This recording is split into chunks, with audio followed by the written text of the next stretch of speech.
लेकिन श्रीमद् भागवत रूपी गंगा जो है ये कौन से घाट पर जाती है? बोले ये मानव के आत्मा रूपी घाट से बहती है, आत्मकूल प्लावनी धारा है। इस भागवत का आश्रय लेने से कौन कौन से पाप नष्ट हो जाते हैं, कृपा कर हमें बताइए। नारद जी ने प्रश्न किया, तब सनत कुमार उत्तर देते हैं, ये मानवा पाप कृतस्तु सर्वदा सदा दुराचार रता विमार्गदा क्रोधाग्निदग्धा कुटिल सप्ताह यज्ञेन कलो पुनन्त ते। जिसने अपने जीवन में सारे पाप किए हो, कोई भी पाप छोड़ा ना हो, ऐसा व्यक्ति भी यदि श्रीमद् भागवत की कथा में आकर के, लेकिन एक बात जो सबसे ज्यादा जरूरी है, स्वयं को बदलने की भावना से बैठे कथा में तो बदलेगा, नहीं तो नहीं बदलेगा। गंगा पापों को दूर करती है। यदि इस बात में सत्यता होती ना तो काशी में सबसे ज्यादा चोर होते। क्यों? दिन भर चोरी करते, रात में जाके गंगा जी में कूद जाते। क्यों? पाप दूर करती है गंगा जी। दिन भर चोरी करो, दिन भर पाप करो, रात में जाके गंगा जी में नहा लो, पाप दूर हो जाएंगे। ऐसे पाप दूर नहीं करती गंगा। कब मुक्त करती हैं गंगा पाप से? जब व्यक्ति गंगा में प्रवेश करने से पूर्व हाथ में जल लेकर के संकल्पबद्ध होवे कि हे गंगा मैया आप मुझे पवित्र करो, मैं आपको वचन देता हूं कि आज के बाद पाप नहीं करूंगा। जब ये संकल्पबद्ध होकर के गंगा जी में प्रवेश करेगा तब गंगा जी पवित्र करती हैं। हाँ, लोग भागते हैं महाराज दशहरा के समय पर, ग्रहण के समय पर, ले गंगा जी में डुबकी, एक नहीं 100 लगाते हैं, 108 लगाते हैं, सांस फूल गई महाराज, चक्कर आ रहे हैं, गिरते जा रहे हैं, लेकिन डुबकी लगनी चाहिए। क्यों? पाप दूर होंगे। ऐसे पाप दूर नहीं होते हैं। कल गंगा स्नान कीजिएगा और जल लीजिएगा हाथ में, और हाथ में जल लेकर के गंगा मैया से कहिएगा, मैया मेरे अंदर ये अवगुण हैं। अपने अवगुण सब भली भांति जानते हैं। मैं कैसा हूं, मैं कथा में कहा करता हूं, मैं कैसा हूं ये केवल 2 लोग जानते हैं, या तो परमात्मा जानता है या मैं जानता हूं, तीसरे कोई नहीं जानते। इसलिए आपके अंदर कितने अवगुण हैं, कितनी कमियां हैं, कितनी गलतियां हैं, सब जानते हो आप। श्रीमद् महाभारत में जब धृतराष्ट्र को समझाया गया कि भाई तुम ऐसा मत करो, ये पाप है, तुम अपने भाइयों के बच्चों के साथ में ये गलत मत करो, ये पाप है, उस समय धृतराष्ट्र क्या कहता है? जानामि धर्मं न च मे प्रवृत्ति, जानाम्यधर्मं न च मे निवृत्ति, केनापि देवेन हृदयस्थितेन। धृतराष्ट्र कहता है मैं जानता हूं धर्म क्या है, लेकिन पता नहीं क्यों मेरी करने की इच्छा ही नहीं होती, और मैं जानता हूं कि गलत क्या है, पाप क्या है, लेकिन मैं क्या करूं, उसको किए बिना मैं रह नहीं पाता। इसका मतलब क्या है? महाभारत में धृतराष्ट्र इतनी ऊंची बात कह देते हैं कि मानव सब जानता है कि क्या सही है क्या गलत है। चोरी करने वाला, डकैती डालने वाला, उल्टे सीधे कृत्य करने वाला, व्यसन करने वाला, मद्यपान करने वाला, जानवरों को मार करके खाने वाला, क्या वो नहीं जानता कि वो गलत कर रहा है? जानता है। और एक बात कहूं, जब पहली बार उसने ये प्रारंभ किया होगा ना, तब उसके हाथ भी कांपे होंगे, तब उसका मन भी विचलित हुआ होगा, तब उसको उसके अंदर किसी ने रोका भी होगा, ये मत कर, ये गलत है। लेकिन वही बात धृतराष्ट्र कहते हैं, जानामि धर्मम न च मे प्रवृत्ति, मैं जानता हूं ये धर्म है, लेकिन पता नहीं क्यों आलस आ जाता है करने में। और मैं जानता हूं कि ये पाप है, लेकिन उसको करने में पता नहीं आलस कहां चला जाता है, मैं अच्छे से कर लेता हूं।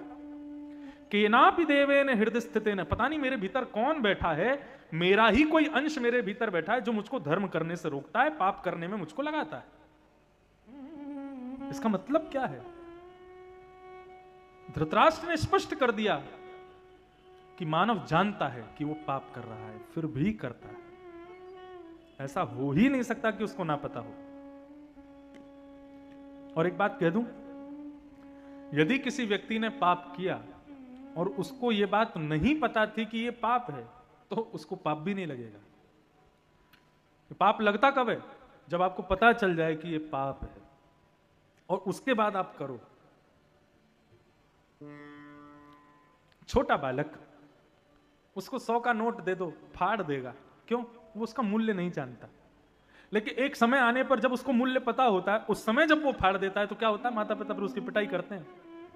क्यों? तेरे को पता थी ना कि ये महंगा होता है, इसका कुछ मूल्य होता है, इससे हम कुछ खरीद लाते, तूने फाड़ दिया। छोटा बच्चा फाड़ दे तो माता पिता भी कहते हैं अरे बेचारा बालक है, क्या जाने। ठीक वैसे ही जिसको पता ही नहीं है कि पाप क्या है, वो पाप करता है तो भगवान उस पर दया कर देते हैं, इसको पता ही नहीं है ये पाप है। ये प्रश्न मुझसे अभी विदेश में किसी ने किया। उसका प्रश्न ये था, बोले महाराज जी एक बात बताइए, आप कहते हैं जीव हिंसा नहीं करनी चाहिए, उससे पाप लगता है, जानवरों को मार के नहीं खाना चाहिए, उससे पाप लगता है, दोष लगता है, ये लगता है, वो लगता है, तो फिर यहाँ के लोगों को क्यों नहीं लगता? यहाँ के लोग तो अपना ब्रेकफास्ट से लेके और रात का डिनर सब मांसाहारी करते हैं, और आज से नहीं जन्म जन्मों से करते आ रहे हैं, इनको पाप क्यों नहीं लगता?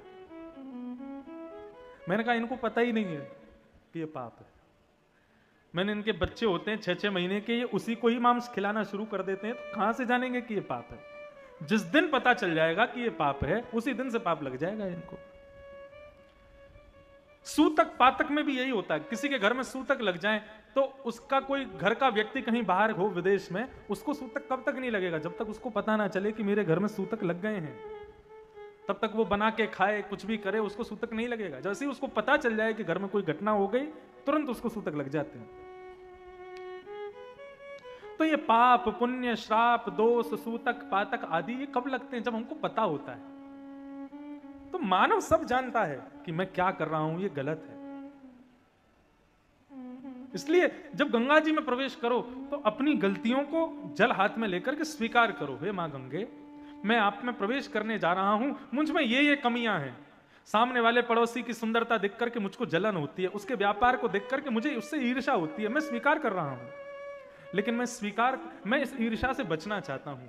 कृपा करके आप कृपा करो। आप जल का पान करके फिर गंगा में प्रवेश करना, जब बाहर निकलोगे उस व्यक्ति को देखोगे आपके हृदय से ईर्ष्या नष्ट हो चुकी होगी। संकल्पबद्ध होकर के जाओगे तब गंगा आपके पापों को दूर करेगी। ऐसे तो कितने भी कूदते रहो, ऊपर से छलांगे मार मार के 100 डुबकियां लगाते रहो, गंगा पाप दूर नहीं करेगी। यदि गंगा में डुबकी लगाना पाप दूर करता तो मछली का तो जन्म ही गंगा जी में होता है। उसका तो कितना बड़ा भाग्य, जन्म से लेकर मृत्यु तक गंगा जी में ही रही है वो। इसका मतलब अगले जन्म में तो कोई ब्रह्म ऋषि बननी चाहिए वो मछली। इसलिए स्वीकार करके संकल्पबद्ध होकर, अच्छा एक बात, अगर आपने संकल्प ले लिया कि हे गंगा मैया मेरे इस अवगुण को आप दूर करो, मैं आज के बाद नहीं करूंगा, और आपने जलपान किया और आप प्रवेश कर गए, तो गंगा जी उस समय तो आपके उस अवगुण को दूर कर देंगे। लेकिन यदि आपने दोबारा वो अवगुण धारण किया, वो गलत कृत्य फिर से किया, तो उसका परिणाम क्या होगा? बोले इस जन्म में तो बेटा तू देख ले, लेकिन अगले जन्म में तुझे गंगा का जल नसीब नहीं होगा। गंगा जी इस बात को ध्यान रखेंगे। श्रीमद् भागवत की कथा भी गंगा के समान है, लेकिन ये गंगा रूप धारण पवित्रीकरण कब करती है? जब यहां भी संकल्पबद्ध होकर के आप बैठो। हम कथा सुन रहे हैं लेकिन मन में संकल्प धारण करते हैं, ऐसा नहीं करेंगे, हे भागवत जी आप हमको पवित्र करो। आप पवित्र हो जाओगे, लेकिन संकल्पबद्ध होकर करो। तो जिसने दुनिया भर के पाप किए हैं, यदि वह भी कथा आकर के सुने तो उसके पाप नष्ट हो जाते हैं। सदा दुराचार रता विमार्गगा, गलत मार्ग पर चलने वाला व्यक्ति यदि कथा श्रवण करे तो धीरे धीरे उसका मार्ग भी ठीक हो जाता है। क्रोधाग्नि दग्धा कुटिलश्च कामिनः, भयंकर क्रोधी व्यक्ति है, किसी को यदि बहुत क्रोध आता है और ऐसा व्यक्ति यदि श्रीमद् भागवत की कथा श्रवण करे तो धीरे धीरे उसके क्रोध पर भी वश होने लग जाएगा, धीरे धीरे उसका क्रोध भी कम होने लग जाएगा। सदा दुराचार रता विमार्गगा क्रोधाग्निदग्धा कुटिलश्च कामिनः सप्ताह यज्ञेन कलौ पुनन्तिते। 7 दिन की सप्ताह कथा सुनने से कलौ पुनन्तिते, कलयुग में मानव पवित्र हो जाता है, उसके सारे पाप नष्ट हो जाते हैं। इस प्रकार से सनत कुमार बता रहे थे। तभी सनत कुमारों ने कहा सत्येन हीना पितृमातृ दूषका, असत्य बोलने वाला और माता पिता से बैर करने वाला व्यक्ति भी यदि कथा का श्रवण करे तो वो भी पवित्र हो जाता है। तो नारद जी ने प्रश्न किया, महाराज क्षमा करना, मैं इस बात को स्वीकार नहीं कर सकता, माता पिता से बैर करने वाला व्यक्ति कथा से कैसे पवित्र हो सकता है? भगवान कहते हैं माता पिता से द्रोह करने वाले व्यक्ति को तो नरकगामी होता है, उसको नरक की प्राप्ति होती है। आप कैसे कह सकते हैं कि माता पिता से बैर करने वाला व्यक्ति भी भागवत कथा से पवित्र हो जाता है? भागवत उसको अधिकार कैसे दे सकती है पवित्र होने का? तब यहां पर एक सुंदर कथा सुनाई गई, आत्मदेव ब्राह्मण की कथा। आप सबने सुनी है, लेकिन इस कथा में कुछ और नवीनता है, वो सुनो। एक आत्मदेव नाम के ब्राह्मण थे, पुरिया धनाश्री। एक आत्मदेव नाम के ब्राह्मण थे और कहां रहते थे? तुंगभद्रा नदी के तट पर रहते थे। इनके कोई संतान नहीं थी। बंधुओं, मैं अपनी कथा में कहा करता हूं कि ठाकुर जी यदि मनवांछित वस्तु दे दें आपको, आप जो चाहते हो वो आपको दे दें, तो इसमें ठाकुर जी की कृपा। लेकिन आपको मनवांछित वस्तु ठाकुर जी यदि नहीं देवें, तो इसमें ठाकुर जी की बहुत बड़ी कृपा है। क्यों? उन्होंने आपके लिए आपसे ज्यादा अच्छा कुछ सोच के रखा है, इसलिए नहीं दिया। जैसे कौन है? तुम ही हो माता, त्वमेव माता च पिता त्वमेव। हम क्यों कहते हैं? बच्चा जाके माँ से कहे, माँ मुझको कोका कोला पीनी है, माँ क्या करती है? देती है ना? माँ बेटे से, अच्छा चल पिलाऊंगी। कब पिलाऊंगी? पहले तू एक काम कर, एक गिलास भर के बढ़िया गरम गरम दूध पी, और जब तू दूध पिएगा उसके बाद तुझको कोका कोला पिलाऊंगी। मां का स्वभाव क्या होता है? बालक दूषित वस्तु मांगे, बालक कुछ अपनी मनवांछित वस्तु मांगे, वो वस्तु यदि बालक के लिए उचित नहीं है तो उस बालक को नहीं देना, बल्कि उसके लिए जो उचित है वो उसको देना। ठाकुर जी वही करते हैं। आपने मनवांछित वस्तु मांगी और आपको यदि ठाकुर जी ने दे दी तो ठीक है, ठाकुर जी की कृपा। लेकिन मनवांछित वस्तु यदि नहीं मिले तो उसमें क्या सोचना? ठाकुर जी की बहुत बड़ी कृपा। अपने मन को सराहना, अपनी पीठ को थपथपाना, बोले तूने तो इतना मांगा, ठाकुर जी ने कुछ और अच्छा सोच के रखा है, चिंता मत कर, मिलेगा कभी ना कभी। तो ऐसे खुद को समझाओ। अच्छा, मैं ठाकुर जी के साथ एक अलग गेम खेलता हूं। हम ठाकुर जी से कभी कुछ ऐसा तो मांगते नहीं संसारी वस्तु। हम ठाकुर जी से क्या खेलते हैं? बिहारी जी का दर्शन करने जाएंगे ना, तो बाहर से ही मैं सोचता हुआ जाता हूं, आज ठाकुर जी ने ऐसी पोशाक पहनी होगी, आज ठाकुर जी ने ऐसा मुकुट पहना होगा, आज ठाकुर जी ने ऐसी माला पहनी होगी। 3 में से यदि कुछ भी मैच हो गया तो मैं समझ जाता हूं ठाकुर जी मुझसे खुश हैं, और यदि तीनों में से कुछ भी मैच नहीं हुआ तो फिर मैं समझ जाता हूं बेटा सुधार कर, ठाकुर जी तुझसे प्रसन्न नहीं है। और जैसे ही मंदिर में प्रवेश करते हैं तो एक दर्शन की एक दृष्टि बदल जाती है, ऐसा रहता देखूं देखो, जैसे देखा और तीनों में से कुछ भी यदि वो हो गया जो मैंने सोचा था, नाचने का मन करता है, मेरे नाथ मुझसे प्रसन्न है।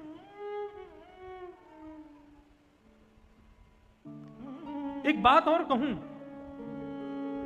यह तो एक भाव पक्ष था, लेकिन सांसारिक पक्ष की यदि बात करूं तो सांसारिक वस्तु जो आपने मांगी है और ठाकुर जी वो आपको दे दें, तो ये एक चिंता का विषय है।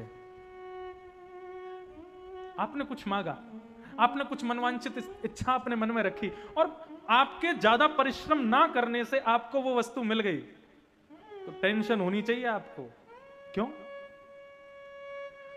कई बार ठाकुर जी सांसारिक इच्छाओं को पूरी तब करते हैं जब किसी से पीछा छुड़ाना चाहते हैं। हम लोग मंदिर दर्शन करने गए, अब कोई भिक्षुक आ गया, भैया मुझे कुछ दे दो, मुझे थोड़ा दे दो, मुझे चाय पिला दो, मुझे ये कर दो, मुझे 10 रुपए दे दो, पीछे लगा रहेगा, कुर्ता पकड़ लेगा, तो आप क्या करते हो? बहुत देर तक नहीं देते, लेकिन थोड़ी देर में जब आप परेशान हो जाते हो, बोले यार इससे कैसे पीछा छुड़ाऊंगा, तुरंत उसको 10 रुपया निकाल के दे दो, बोले अब जा यहां से। ठीक वैसे ही यदि मनवांछित इच्छा आपने कोई महाकाल के चरणों में रखी है, विश्वनाथ के चरणों में रखी है, और यदि विश्वनाथ उसको 2-4 दिनों में ही पूरा कर देते हैं, तो ये आपकी चिंता होनी चाहिए, कहीं महाकाल, कहीं विश्वनाथ मुझसे पीछा तो नहीं छुड़ा रहे, इन्होंने ऐसे पूरा कैसे कर दिया ये। और यदि आपके बार बार प्रयास करने पर भी वो इच्छा पूरी नहीं हो रही है, तो आपको प्रसन्न होना चाहिए कि शायद मेरे लिए कुछ अच्छा सोच के रखा है, शायद मेरे लिए कुछ अच्छा भाव होगा। मुझे एक कथा आजकल बड़ी प्रिय लगती है, मैं बहुत उनका अध्ययन करता हूं। एक जगन्नाथ प्रभु के एक अनन्य भक्त हुए, उनका नाम था श्री माधव दास। माधव दास की प्रति जगन्नाथ जी बड़े प्रसन्न रहते थे। माधव दास जी जब दर्शन करने के लिए पुरी में जाते थे और जगन्नाथ मंदिर में जैसे ही माधव दास अपना पैर रखते थे मंदिर में प्रवेश करते ही श्री जगन्नाथ जी की प्रतिमा हिलने लगती थी, नृत्य करने लगती थी, अरे मेरा माधव आ गया। और जब वो प्रतिमा ऐसे हिलती थी, ठाकुर जी की प्रसन्न मुद्रा में आ जाते थे श्री जगन्नाथ, उसका दर्शन करके सब लोग जय जयकार करते थे। और सबके मन में भाव आता था कि भाई ये माधव दास कितना भाग्यशाली, इसको देख करके भगवान प्रसन्न हो जाते हैं। तो जगन्नाथपुरी के लोग इंतजार करते थे मंदिर के बाहर, बोले जब माधव दास दर्शन करने जाएगा तभी जाएंगे हम भी। क्यों? बोले जब ये जाते हैं ना, इनको देख के जगन्नाथ जी मुस्कुराते हैं, इनको देख के जगन्नाथ जी नृत्य करते हैं, उसका दर्शन करना है। स्थिति ये हो गई बंधुओं कि कुछ दिनों में माधव दास का इतना यश हो गया, माधव दास जी जहां जाते वहां उनके ऊपर पुष्प बरसाए जाते, उनको मालाएं पहनाई जाती, दुनिया भर के लोग उनको प्रणाम करते। माधव दास को ये बड़ा खल था। माधव दास बोले ये इतना यश वैभव कीर्ति मुझे मिल रही है, क्यों? यश वैभव कीर्ति से क्या होता? अभिमान आ जाता है, और अभिमान आते ही ठाकुर जी की भक्ति दूर हो जाती है। माधव दास को लगने लगा कि कहीं भगवान मुझसे पीछा तो नहीं छुड़ाना चाहते, इतना यश क्यों दिला रहे हैं मुझे।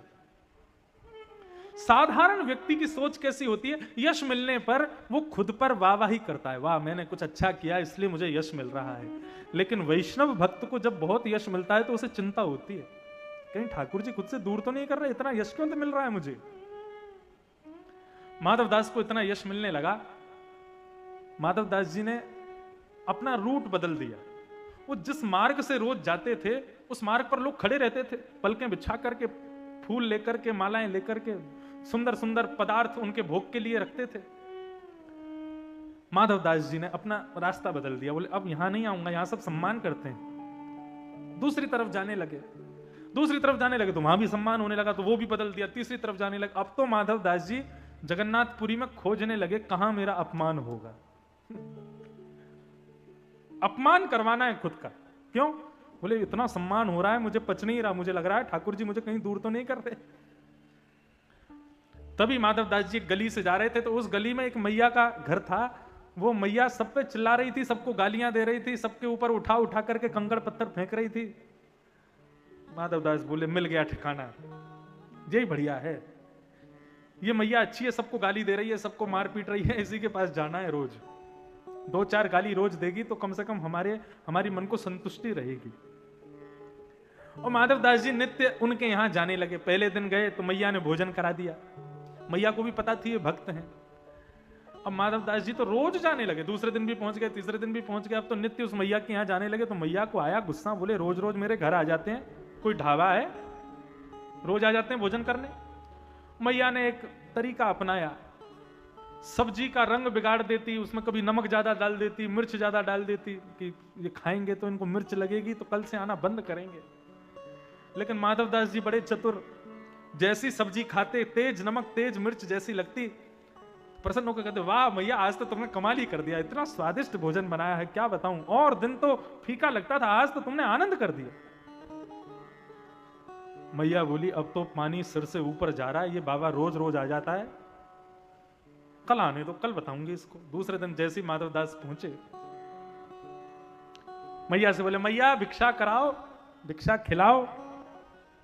मैया पोंछा लगा रही थी, तो पोंछा लगाते लगाते पोंछा ही फेंक के मार दिया माधव दास पे, ले भिक्षा, यही है आज की भिक्षा, खा जा इसको। माधव दास जी पे जैसी पोंछा आकर के पड़ा, तो भिक्षा में कुछ भी मिले भक्त उसको स्वीकार करता है। हमको केवल माला देवे कोई, हम उसी को स्वीकार करें, कोई गाली देवे उसको स्वीकार ना करें तो हमारी भक्ति में कमी है। कोई गाली देवे तो उसको भी हाथ जोड़ के स्वीकार करो। कोई तुम्हें बुरा कहे सुनकर करो क्षमा, अपनी वाणी का स्वर संभाल लो बस हो गया भजन, मन की तरंग मार लो बस हो गया भजन। भजन क्या है? यही तो भजन है। किसी ने आपको बुरा कहा, आपने सुन लिया, मुस्कुरा दिए और उसको प्रणाम कर दिया, बस चले जाओ वहां से। गलती कहां करते हैं हम? किसी ने बुरा कहा और फिर पलटवार में हम भी बुरा कहते हैं, ये गलत है। तो महाराज माधव दास जी को पोंछा फेंक के मारा। माधव दास जी ने उसी को सिर से लगाया, बोले जय हो जगन्नाथ, आज जैसी भिक्षा मुझे कभी नहीं मिली। एक जगन्नाथपुरी के भक्त के आंगन में रिगड़ा हुआ, सदा चला हुआ पोंछा, इस आंगन में कभी तो जगन्नाथ आए होंगे, कभी तो बलभद्र सुभद्रा ने अपने चरण पधराए होंगे, उनके चरण का आश्रित ये पोंछा मुझे प्राप्त हो गया, इससे बड़ा उपहार मुझे क्या मिलेगा। लेकिन दुविधा में पड़ गए, क्यों? भिक्षा में जो कुछ भी मिलता है वो पहले जगन्नाथ जी को देते हैं, फिर अपने प्रयोग में लेते हैं। बोले पोंछा जगन्नाथ जी को कैसे दूं मैं? रोज भोग प्रसाद सामग्री मिलती थी तो जगन्नाथ जी को दे देता था, पा लेता था, लेकिन अब ये पोंछा कहां से दूं? युक्ति आई दिमाग में। समुद्र किनारे गए और एक छोटे से पत्थर पर जाकर के पोंछा सुखा दिया। और जैसे ही पोंछा सूख गया, सूख करके उसका सारा पानी निकल गया, उसके रोयों को इतर बितर करके बिल्कुल उस पोंछे को विदीर्ण करके उससे एक दिया बना करके उसको एक उसकी बाती बना करके दिया में रख के घी पधरा के माचिस से प्रज्वलित करके जगन्नाथ जी की आरती कर दी। बोले हो गया समर्पित श्री जगन्नाथ जी। तो वैष्णव का लक्षण क्या है? ठाकुर जी यदि मनवांछित इच्छा पूरी कर दें तो उनकी कृपा, और मनवांछित इच्छा पूरी ना करें तो उनकी बहुत बड़ी कृपा। आत्मदेव के यहां पर सब कुछ था लेकिन संतान नहीं थी। इस बात से आत्मदेव बड़े दुखी रहते थे, मेरे संतान क्यों नहीं है? ठाकुर जी यदि किसी को संतान नहीं देते ना, किसी को पुत्री दी पुत्र नहीं दिया, पुत्र दिए तो पुत्री नहीं दी, या किसी को दोनों में से कुछ भी नहीं दिए, उनको यह सकारात्मकता मन में रखनी चाहिए कि हमको ठाकुर जी ने साधारण जीवित मरण करने वाले बालक भगवान ने नहीं दिए। हमारे बालक साक्षात स्वयं श्रीमन नारायण ही हैं, साक्षात बालकृष्ण ही हमारे पुत्र हैं, श्री किशोरी जी ही हमारी बेटी हैं, इसलिए हमको साधारण बालक नहीं दिया उन्होंने। ऐसी भावना रखो। जीवन को एक सूत्र समझ लीजिए, जीवन में जिस भी वस्तु का अभाव है उस अभाव के स्थान पर ठाकुर जी को बैठा दो। चाहे वो बेटी का है, बेटा का है, पत्नी का है, पति का है, मां का है, पिता का है, भाई का है, बंधु का है, और एक अभाव तो सबके जीवन में है ही, किसका? मित्रता का। हमारे पास मित्र नहीं है अच्छे, उस मित्र के अभाव में ठाकुर जी को विराजमान करो, ठाकुर जी को सर्वस्व मानो।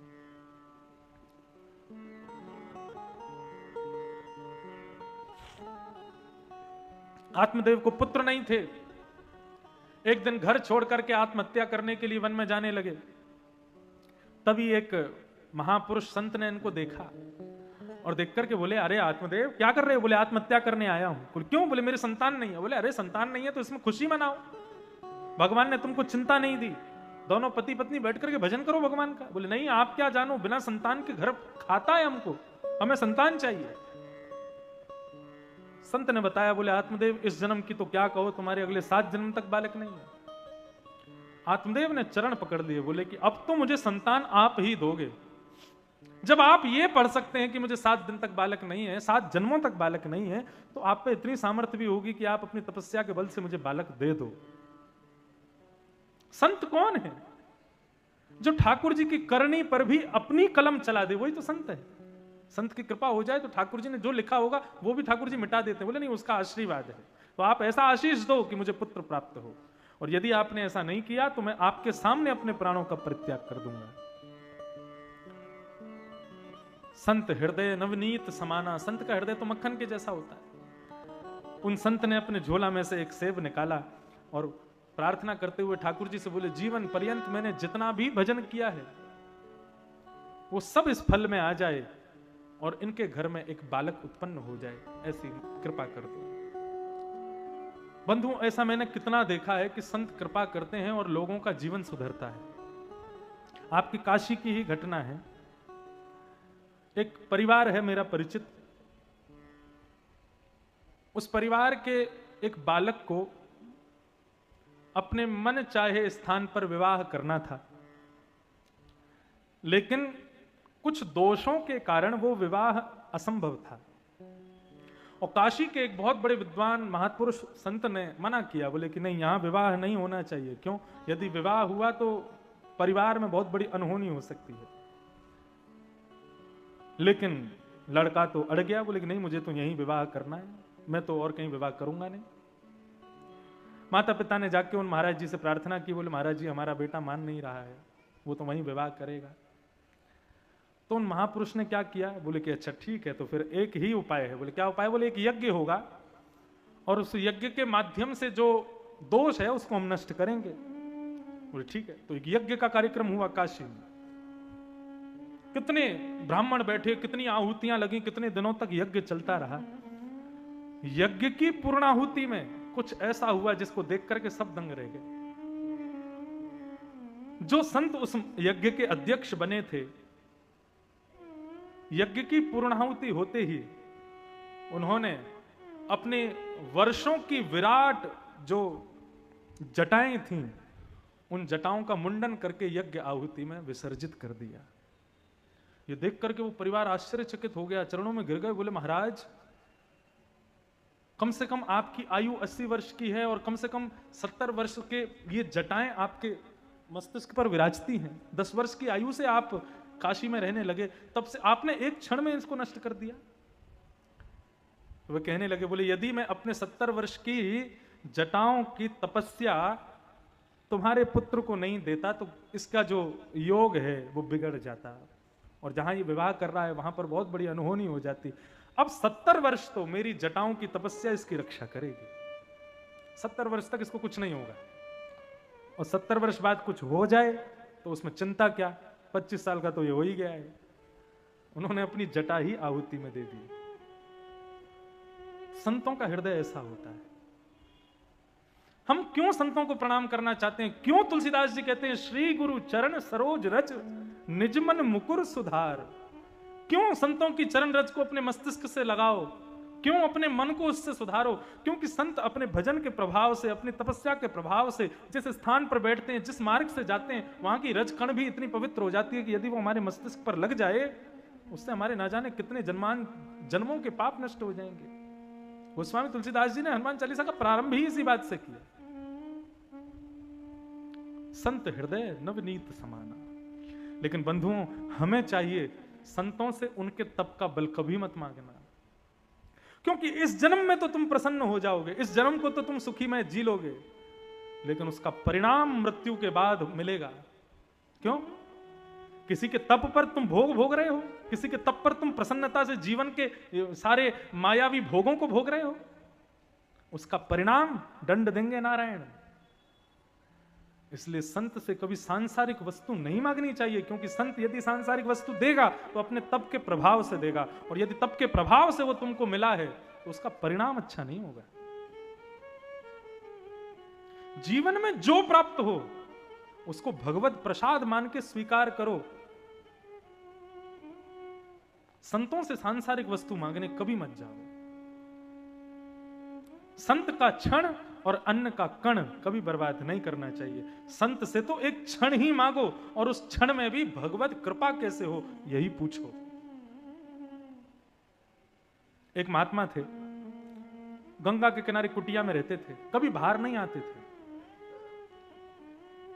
अपने घर का मारा, संसार का मारा एक व्यक्ति रोता रोता गंगा के किनारे बैठ गया, उसी कुटिया के बाहर बैठ के रोने लगा। संत बेचारे कभी बाहर आते नहीं थे, लेकिन रुदन सुनकर के उस दिन बाहर आ गए। वो बाहर आकर के उस बालक से बोले, बेटा क्यों रो रहे हो? बोले, मेरी पत्नी छोड़ के चली गई, बच्चे मेरी मानते नहीं, मेरा परिवार पूरा इतर बितर हो गया, सारे पैसे मेरे डूब गए, मैं कंगाल हो गया, दुखी हूं, इतने वर्षों से लगा हूं जीवन ऐसा, अब तो मैं मर जाऊं, उसी में भलाई है। संत बोले, भैया ऐसा मत करे। संत का हृदय तो मक्खन जैसा होता है, जैसी गर्मी लगती है तो मक्खन पिघल जाता है। संत ने अपना एक रोआ तोड़ करके उसको दे दिया और कहा, इसको अपने घर में तिजोरी में किसी बक्से में छुपा करके इसको रख देना। मेरे भजन के प्रताप से, मेरे थोड़े बहुत तपस्या के प्रताप से तेरा जीवन सुखी हो जाएगा, लेकिन किसी को बताना मत मैंने ऐसा किया। उसने जाकर के वो रोआ अपने घर के कक्ष में किसी अलमारी के तिजोरी में रख दिया। जैसे ही वो रोआ रखा, अगले दिन से ही महाराज उसकी पत्नी वापस लौट के आ गई, बच्चे बात मानने लग गए, पैसा बढ़ने लग गया, परिवार पूरा सुखमय हो गया, उसका व्यापार चलने लगा, जितना पैसा उसका गया था सब वापस आ गया, सब सुखमय होने लगा। वो तो बड़ा प्रसन्न। एक दिन उसका एक मित्र बोला, भाई तू मेरे जैसा गरीब था, तू मेरे जैसा चौराहे पे बैठ के रोता रहता था, हम दोनों रात भर बैठ करके मंत्रणा करते थे क्या करें कि हम धनवान हो जाएं, तू धनवान हो गया, मैं आज वहीं के वहीं हूं, क्या हुआ था ऐसा? बैठे बैठे वर्षों हो गए थे, मजाक मजाक में निकल गया। बोले, एक महात्मा ने अपना रोआ तोड़ के दिया था, उससे कृपा हुई। कौन सा महात्मा, कहाँ रहते हैं? बोले, तुझे बता रहा हूं, तू किसी को मत बताइए, वो गंगा जी के किनारे पे कुटिया है ना। बोले, हाँ, वहां एक महात्मा रहते हैं, उन्होंने अपना रोआ दिया था, उससे कृपा हुई मुझ पर। अब तो महाराज उसका मित्र भी पहुंच गया, वहीं जाके रोने लगा वो भी। उसका रुदन सुन के महात्मा फिर बाहर आ गए, बोले क्या हो गया? उसने अपना पूरा जीवन का कष्ट बताया, तो महात्मा ने उसको भी रोआ तोड़ के दे दिया। बोले तुम चले जाओ, लेकिन किसी से कहना मत, तुम हमारे भजन में विक्षेप डालेंगे, भीड़ लग जाएगी नहीं तो यहाँ पे। वो गया, उसने अपने साले को बुलाया, बोले तू दुखी है, तू भी ऐसा कर। अपने भाई को बुलाया, तू भी ऐसा कर ले। अपने मित्रों को सबको कह दिया, सब सुखी हो जाओ, महात्मा के रोए तोड़ लाओ। सब जाकर के कुटिया के बाहर रोने लगे। महात्मा बोले क्या हो रहा है? खिड़की में से झांक के देखा तो जहां तक देखे महाराज लंबी लाइन। लोगों को कहो कथा हो रही है, नहीं आएंगे। वहां पे एक महात्मा रोए बांट रहे हैं, उससे कृपा हो जाती है। भीड़ समाएगी नहीं महाराज, इतने लोग पहुंच जाएंगे। यहां ज्ञान मिल रहा है, बाहर से देखेंगे, देख के फिर चले जाएंगे। यहां क्या हो रहा है? बोले बिना मेहनत के जीवन को सुखी बनाने का उपाय बताया जा रहा हो। महाराज मारकाट मच रही है लोगों में। संसार कितना विचित्र है। महात्मा की कुटिया के बाहर भीड़ लग गई। अब तो महाराज ऊपर नीचे जहां देखो आदमी चढ़ गए। महात्मा अपनी जान बचा के जैसे भागने लगे, पूरा गांव उनके पीछे भागा। ठोकर लग के महात्मा गिर गए और सारे गांव के लोग उनके रोए तोड़ तोड़ के ले गए। संत हृदय नवनीत समाना। किसी महात्मा से, किसी संत से, किसी भजनानंदी से सांसारिक सुख की कामना कभी मत करना, क्योंकि यदि कृपा करके उसने दे दिया तो वो अपने भजन के बल से देगा, और भजन के बल से यदि भोगोगे सुख, परिणाम अच्छा नहीं मिलेगा। यदि कोई ऐसे चमत्कारी महात्मा है, कोई ऐसे भजनानंदी महात्मा है, तो जाकर के यही पूछना, श्री कृष्ण चरण कमल की प्राप्ति कैसे होगी? श्री विश्वनाथ हमको काशी में कभी घूमते फिरते कब दर्शन देंगे? श्री वृंदावन नित्य निवास हमको कब प्राप्त होगा? श्री राधा माधव की अविचल भक्ति हमारे हृदय में कब प्रकट होगी? कृपा। प्रहलाद भगवान नृसिंह की गोद में बैठ करके, साक्षात जगदीश की गोद में बैठ करके अपना हाथ दिखाते हैं भगवान को। ये प्रसंग आता है भागवत में। भगवान कहते क्या कर रहे हो प्रहलाद? बोले मैं अपना हाथ की रेखा दिखा रहा हूं आपको। भगवान बोले क्यों? बोले आप तो सब जानते हो, हाथ भी देखना आता होगा। भगवान बोले हाँ आता तो है। तो बोले जरा मेरी हाथ की रेखा देख के ये बताओ कि मेरे हृदय में आपके प्रति निष्काम अविचल भक्ति कब प्रकट हो? जगन्नाथ भगवान के नेत्र, श्री नृसिंह भगवान के नेत्र सजल हो गए। बोले प्रहलाद तू मेरी गोद में बैठा है, तेरे लिए साक्षात जगदीश्वर आज नृसिंह बनकर के प्रकट हो गया। तेरे पिता को मार दिया, सामने लक्ष्मी खड़ी है, ब्रह्मा खड़े हैं, शिव खड़े हैं, थरथर कांप रहे हैं। इनकी मजाल नहीं कि आकर के मेरे सामने स्तुति गा दें, और तुझे मैं गोद में लेके बैठा हूं, और अब भी तुझको ऐसा लगता है कि तेरे अंदर भक्ति नहीं है, और तुम मुझसे यही पूछ रहा है कि मेरे अंदर अविचल भक्ति कब आएगी? मैं एक भक्त हूं, यह भी एक सूक्ष्म अभिमान है। सदा स्वयं को अपूर्ण ही समझो। कई लोग कहते हैं हम भक्ति करते हैं, लेकिन महाराज जी मन में संतोष नहीं होता। अरे नहीं होना चाहिए। संतोष हो गया तो अगले दिन से नहीं करोगे। संतोष नहीं होता इसीलिए तो रोज करते हो। यदि किसी चीज भूख रोज लग जाती है इसीलिए तो भोजन बनाते हो। एक बार खाते ही पेट भर जाए तो फिर भोजन क्यों बनाओगे? भक्ति में अपूर्णता लगती है, कथा सुन के अपूर्णता लगती है, इसीलिए तो रोज सुनते हो, इसीलिए तो रोज करते हो। उसमें अपूर्ण ही रहना है हमें, उसमें कभी पूर्णता का अनुभव ना हो, ये प्रार्थना करो भगवान से।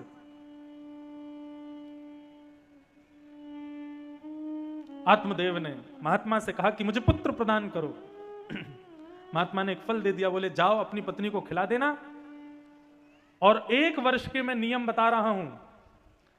इन 1 वर्ष के नियमों का जो भी गर्भवती माताएं पालन करती हैं, उनके गर्भ से साक्षात ध्रुव प्रहलाद जैसे भक्त ही जन्म लेते हैं।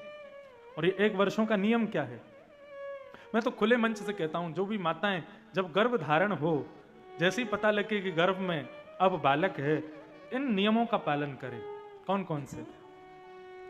सत्यम, शौचम, दया, दानम, एक भुक्तुम तु भोजनम, वर्षावधि स्त्रिया कार्यम, तेन पुत्रोति निर्मला।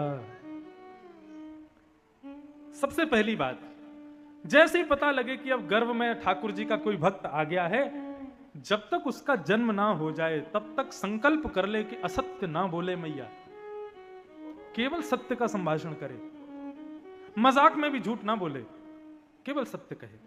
हाँ वो बात अलग है कि घर पर कोई आपत्ति विपत्ति आ गई, पति पर कोई बहुत बड़ी आपत्ति विपत्ति आ गई और वहां आपको असत्य बोलोगे तभी सब बचेंगे, तो फिर बात अलग है। लेकिन वैसे झूठ का आश्रय ना ले। पहली बात सत्य बोले, दूसरी बात शौचम यानी कि अत्यंत पवित्र रखे स्वयं को। ठीक उस प्रकार जिस प्रकार ठाकुर जी संग रहते हैं तो हम पवित्रता रखते हैं उस स्थान पर कि पवित्र ठाकुर जी बैठे हैं, ऐसे मन में विचार करें कि गर्भ में अब साक्षात भगवान है, स्वयं को पवित्र रखे। झूठे बर्तन, झूठे वस्त्र, झूठी वस्तुएं आसपास ना रहने दे, अपरस में रहने का प्रयास करे। सत्यम, शौचम और तीसरी बात दया। शत्रु भी सामने क्यों ना आ जाए उस पर भी दया करे, किसी के प्रति भी क्रोध ना करे। क्रोध तो उसको आना ही नहीं चाहिए।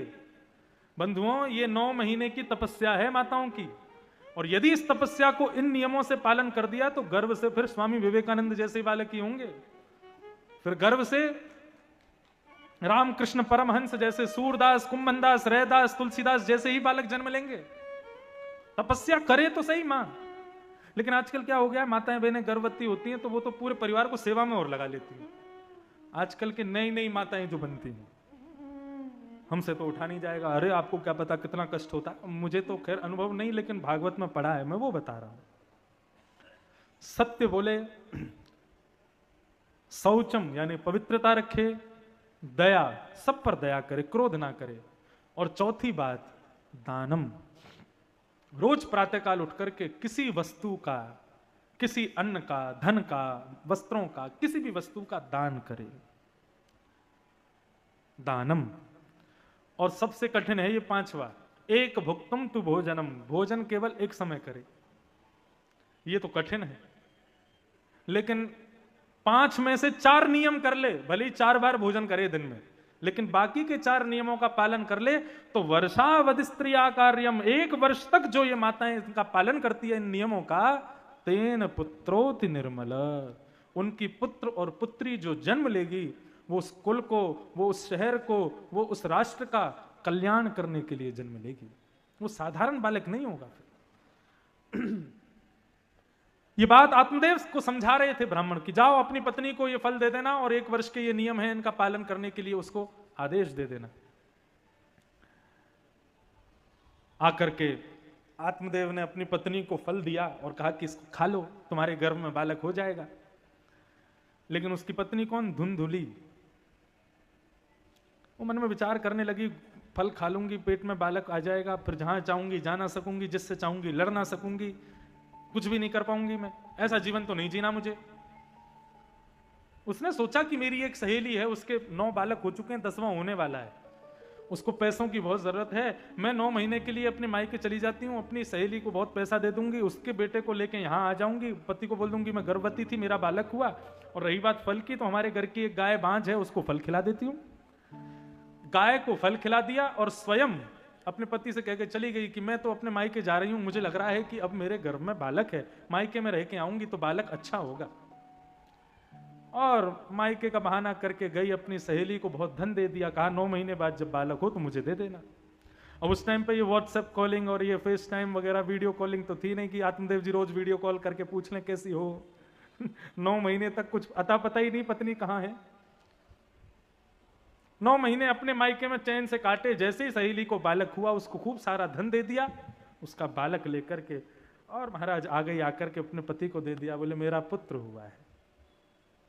आत्मदेव जी तो आनंदित हो गए, नाचने लगे, ठाकुर जी को बार बार वंदन करने लगे, मेरे घर पुत्र हुआ है। बोले देवी इसका नाम मैं नारायण रखना चाहता हूं। धुंधुली बोली मैं धुंधुली, मेरे बेटे का नाम ये नारायण वारायण नहीं, मैं धुंधुली, मेरे बेटे का नाम धुंधुकारी। बंधुओं, बच्चों का नामकरण बहुत सोच समझ के करना चाहिए। नामकरण से जीवन पर बहुत बड़ा प्रभाव पड़ता है।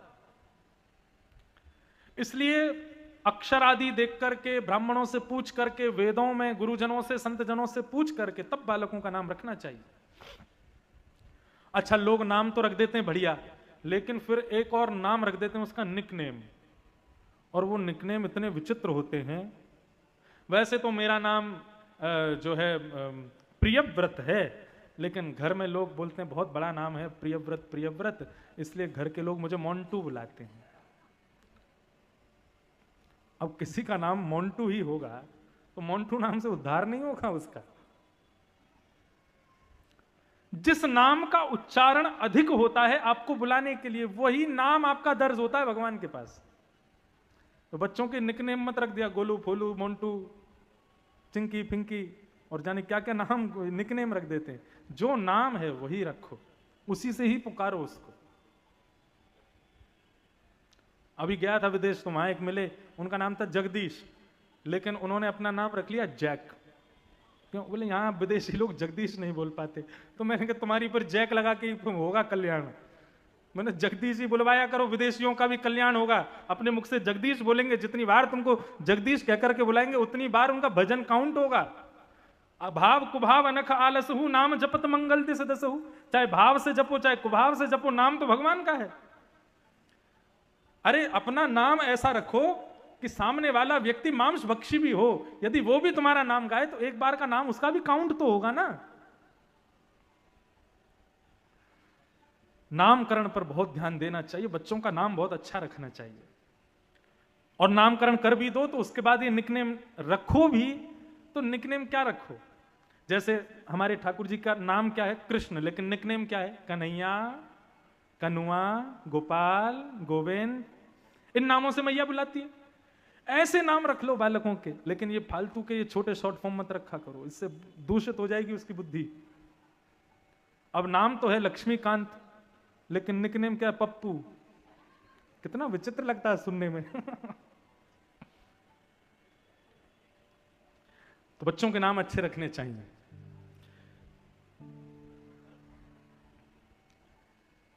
तो क्या बता रहा था मैं, कहां चल रही थी कथा?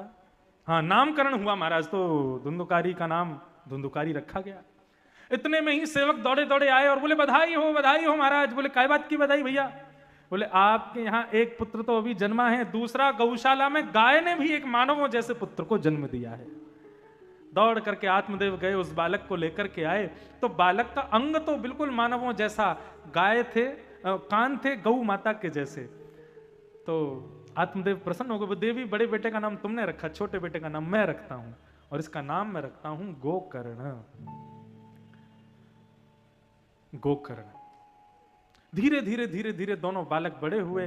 धुंधुकारी महान दुष्ट हुआ और गोकर्ण बहुत बड़ा ज्ञानी बना, विवेकी महापुरुष बना।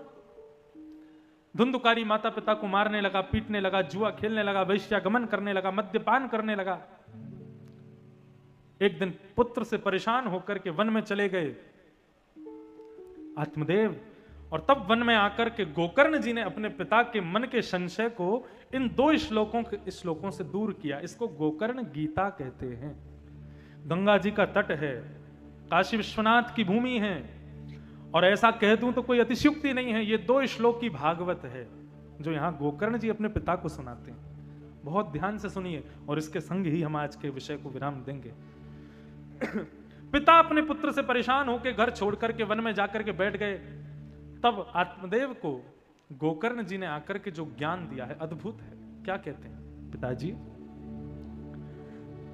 देह स्थिमां सरुधिरे भिमतिं त्यजत्वं जाया सितादिषु सदा ममतां विमुञ्चे पश्यानिशं जगदिदं क्षणभङ्गं विनिष्ठं वैराग्यरागरसिको भवभक्तिनिष्ठः।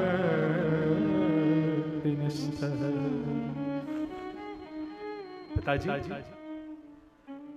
क्या हुआ? आत्मदेव कहने लगे मैं दुखी हूं। गोकर्ण कहने लगे, बोले दुखी व्यक्ति केवल 2 ही कारणों से होता है पिताजी। ये पुत्र को दोष मत दो, संसार को दोष मत दो, अपनी पत्नी बच्चे आदि इन सबको दोष मत दो। दुख के कारण केवल 2 हैं। कौन कौन से? बोले पहला दुख का कारण है ममता, और दूसरा दुख का कारण है अहमता। पिताजी, व्यक्ति 2 ही कारणों से दुखी होता है, अहमता और ममता। अहमता किसमें होती है? बोले अपने में किया गया अहम ही अहमता है, और अपनों में किया गया ममत्व ही ममता है। ये 2 ही दुख के कारण हैं। अपने से अहमता छोड़ दे और अपनों से ममता छोड़ दे, उस व्यक्ति से ज्यादा सुखी नहीं होगा संसार में कोई। दीन कहे धनवान सुखी, धनवान कहे सुख राजा को भारी, राजा कहे महाराजा सुखी, महाराजा कहे सुख इंद्र को भारी, इंद्र कहे चतुरानन को सुख, ब्रह्म कहे सुख विष्णु को भारी, तुलसीदास विचार कहे हरि भजन बिना सब जीव दुखारी। और हरि का भजन कौन करता है? हरि भजन में आश्रित कौन होता है? जो ना खुद में अहमता रखता है और ना अपनों में ममता करता है, वही भजन कर सकता है। जिसको खुद का अहम हो और अपनों का ममत्व हो, वो कभी भजन नहीं कर सकता। वो दिखावा करता है भजन का। वो भजन भी किसी ना किसी कामना से ही कर रहा है। पिताजी, सुखी होने का सूत्र यही है, खुद में से अहमता निकाल दो। किस बात का अभिमान? शरीर का, स्वरूप का, धन का। एक क्षण नहीं लगेगा। विश्वनाथ की भ्रगुटी टेढ़ी होते ही निर्धन हो जाओगे। विश्वनाथ की इच्छा होते ही 3 जगह से टेढ़े हो जाओगे। विश्वनाथ की इच्छा होते ही कुरूप हो जाओगे। और उनकी इच्छा क्या? आज सुंदर हो, आज धनवान हो, 50 साल बाद मिलते हैं इसी काशी के घाट पर। आंखों पे पड़ेगा जाला, लाठी से पड़ेगा पाला, नाक से बहेगा नाला, जरा जिंदगानी का ऐसे हो जाएंगे हम सब लोग।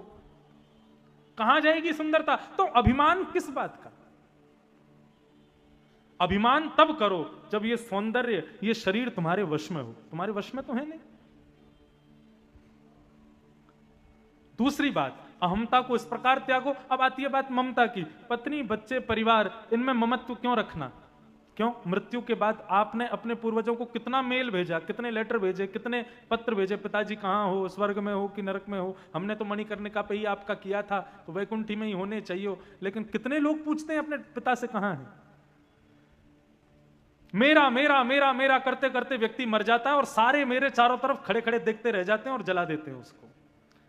एक का भी साहस नहीं होता, अरे मेरे वो जा रहे, मैं भी इनके संग जाऊं।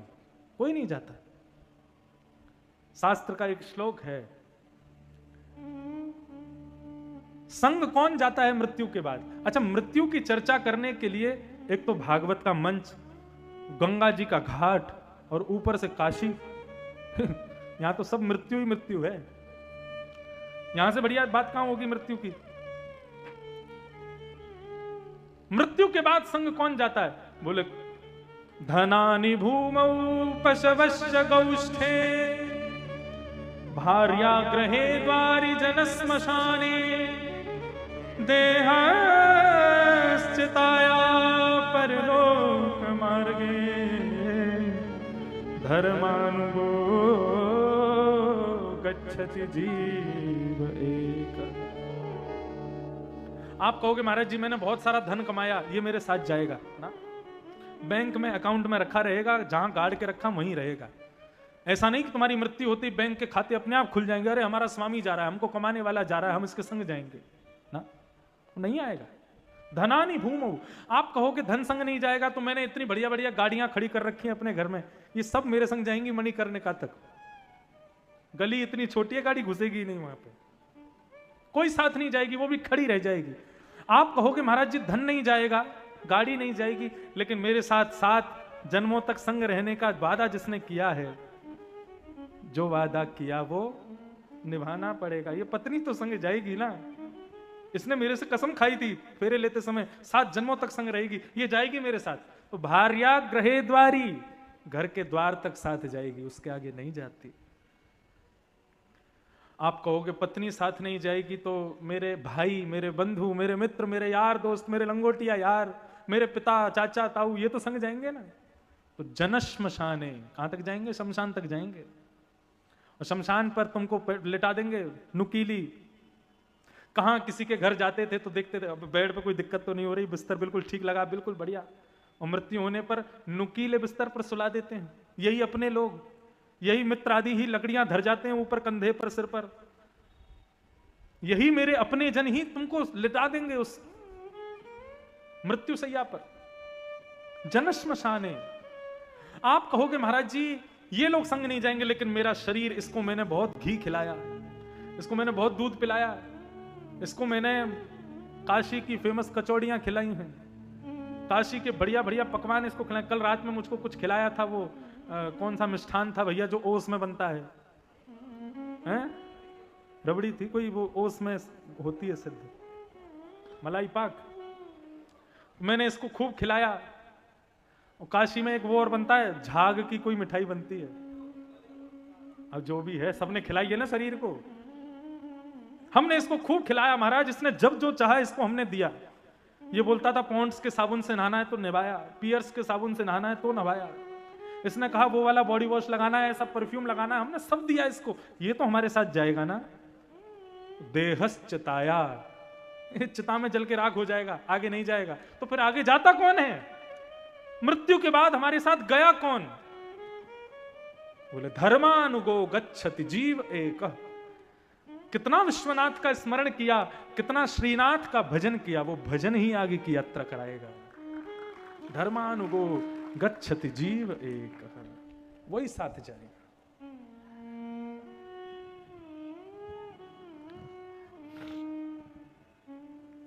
तो पिताजी, अहमता किसके लिए और ममता किस पर करनी है? अपने से अहमता को दूर करो और अपनों से ममता को दूर करो, आप सबसे ज्यादा सुखी हो जाओगे।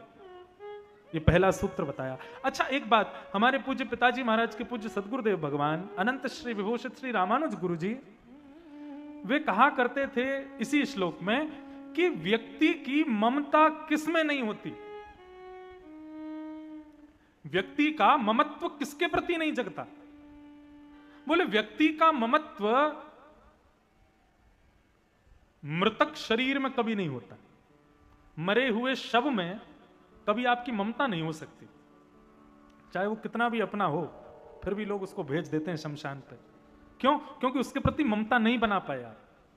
तो हमारे पिताजी महाराज के गुरुजी कहते थे, बोले संसार से ममता से बचना है तो चलते फिरते जितने भी हैं सबको मरा हुआ ही समझो, सबको मृतक शव के समान मानो, तो किसी में भी ममता नहीं होगी। यदि किसी में ममता जग रही हो तो आंख बंद करके ऐसा विचार करो, जब ये मर जाएगा तब क्या होगा। उसके प्रति ममता अपने आप ही नष्ट हो जानी है, ममत्व अपने आप नष्ट हो। ये दोनों सुनने में बहुत सरल हैं, अहमता और ममता, लेकिन करने में बड़े कठिन है। लेकिन जो कर लेगा वही सर्व सुखी है। पहले श्लोक में अहमत्व और ममत्व को दूर करने की बात बताई, और दूसरे श्लोक में क्या कह रहे हैं?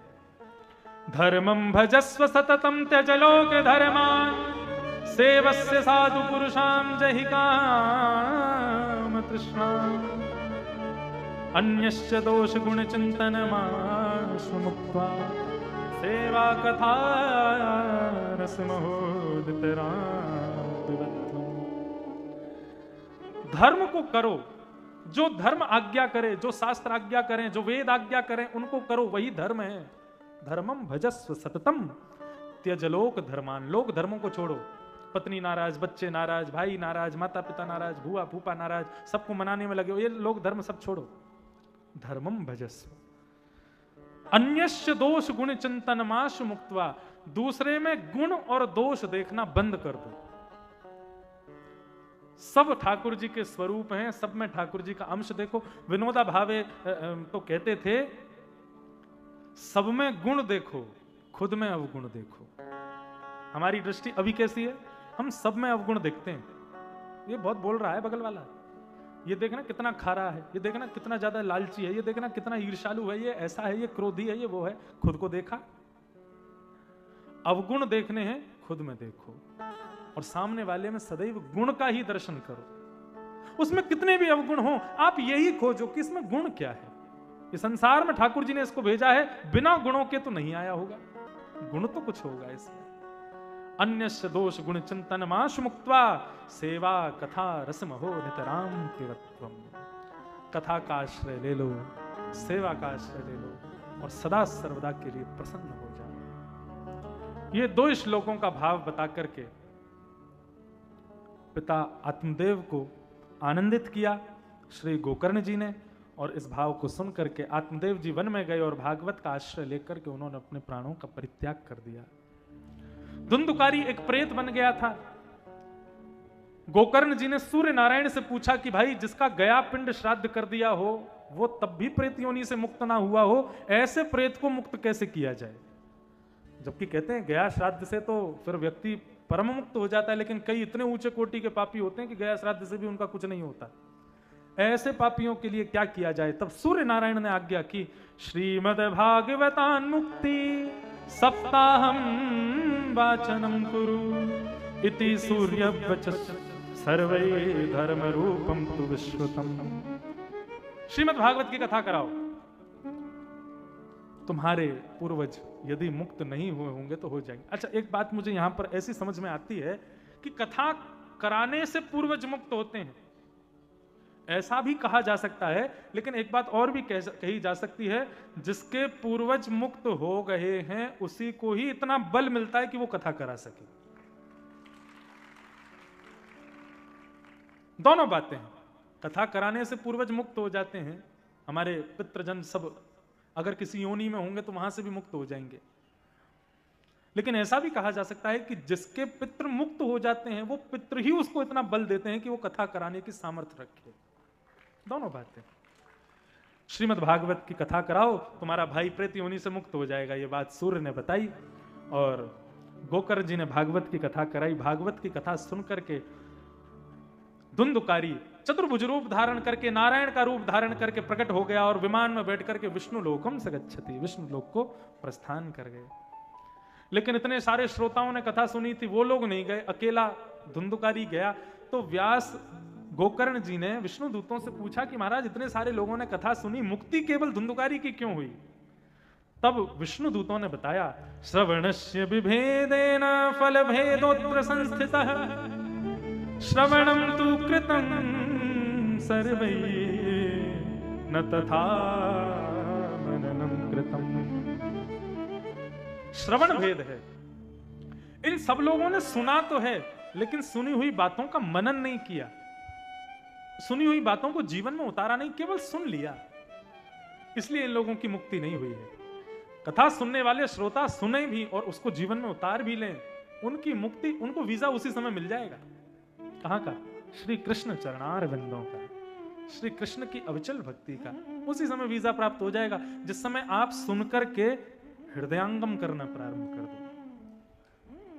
दो मूर्ति बनाई मूर्तिकार ने, एक 500 की, एक 5000 की। दोनों एक समान हैं, दोनों में एक समान वजन है, लेकिन पता आपको करना है कौन सी 5000, कौन सी 500 की। तभी एक संत ने आकर के एक मूर्ति के कान में कुशा डाली, तो यहां से जाके यहां से निकल गई, बोले ये 500 की है। और दूसरी मूर्ति में कुशा डाली, वो घूम के भीतर चली गई, बोले 5000 की। बोले बिल्कुल सही कहा प्रभु। विश्वनाथ ने इतनी मूर्तियां बनाई हैं, लेकिन हम सब की कीमत कितनी है? बोले यहां से सुन के कथाओं को यहां से निकाल देते हो तो अपनी कीमत 50 रुपए से ज्यादा मत लगाना, लेकिन यहां से सुनकर के हृदयांगम करते हो, अगले दिन ही जीवन में उनको उतारने लग जाते हो, तो अपने लिए मोल भी हटा देना। बोले मैं अमूल्य हूं, क्यों? कथा श्रवण करके हृदयांगित करता हूं। श्रवण विवेद हो, नहीं तो भागवत तुम्हारा जी साक्षात विमान है, यहां बैठने वाले श्रोता की मुक्ति कन्फर्म है, लेकिन इतना तो उसको करना पड़ेगा। हाँ, मतलब वैद्य ने दवाई बताई है, बिना परहेज के दवाई लोगे तो कोई